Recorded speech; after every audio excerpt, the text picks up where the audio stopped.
Hello, staff, parents, and students.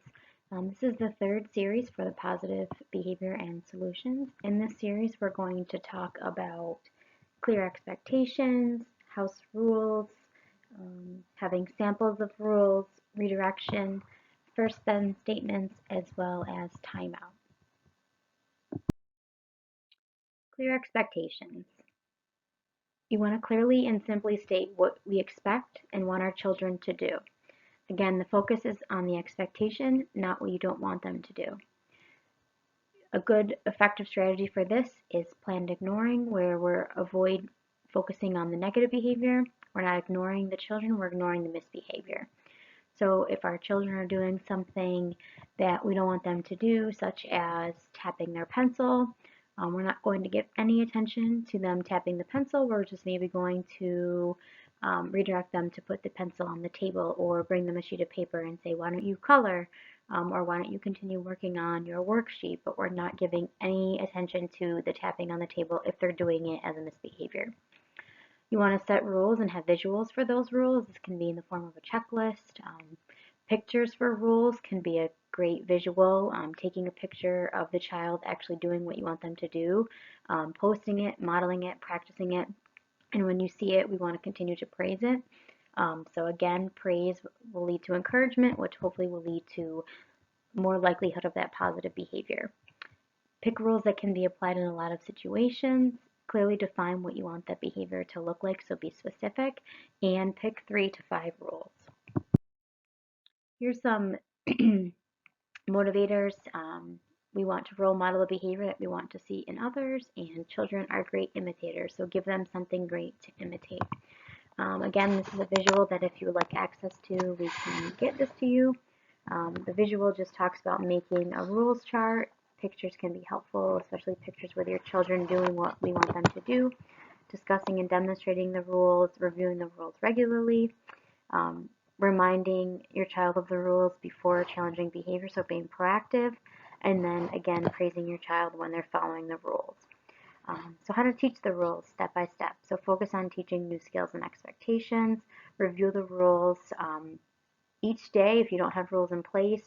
Maybe given the situation, we need to modify and make new rules. Practice, practice, practice. So give your children opportunities to follow the rules. We need practice to be able to identify and learn those skills. Support, not criticize.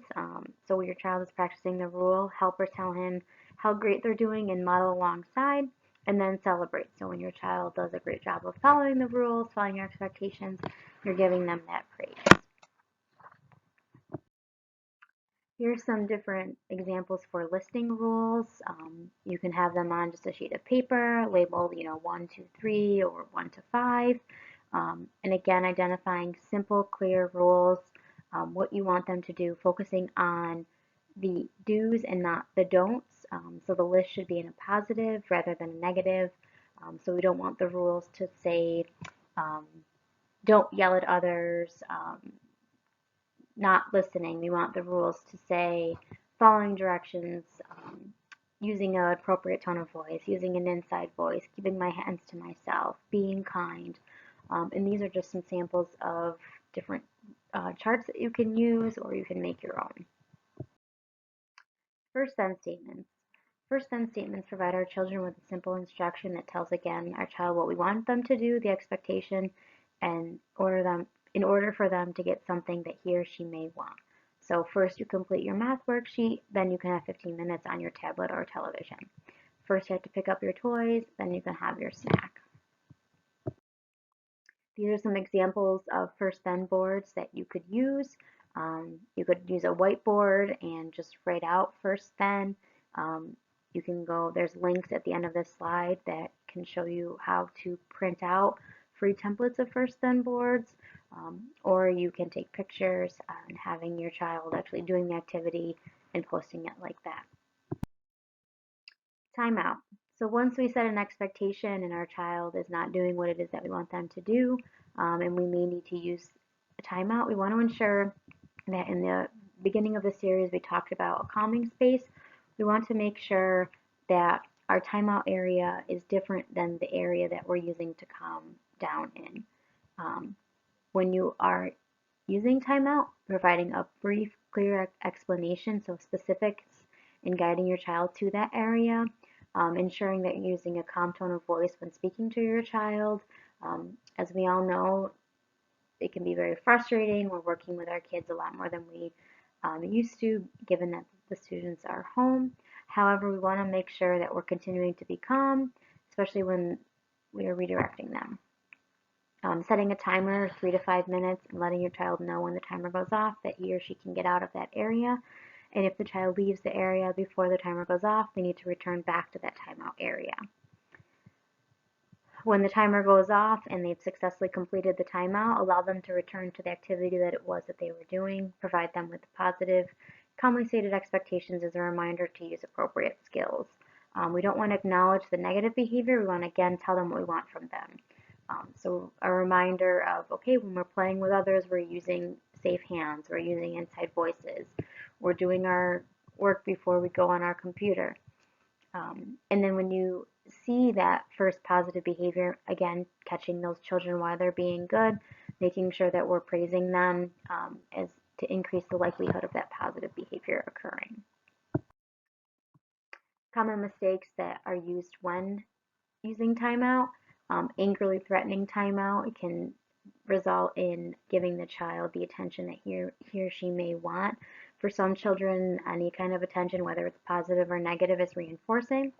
Allowing other children to tease them when they're in timeout, this provides additional attention and or can escalate the behavior and cause them to further escalation or further frustration. You want to make sure that when you're applying timeout, it's not long after the behavior has occurred. So if your child has hit someone and then an hour goes by and you make them have timeout, it's not going to be as effective. Timeout is only effective when it's immediately applied after the misbehavior. As well as avoid scolding your child when putting them in him or her in timeout. We want to make sure, again, we're being calm. We're just telling them what it is that we want to change and what it is that they did, and giving them that, okay, you have 3 to 5 minutes, here's your timeout, and then ignoring them while they're in there. Here's some resources that you can use for the first then boards, as well as house rules or lists or charts.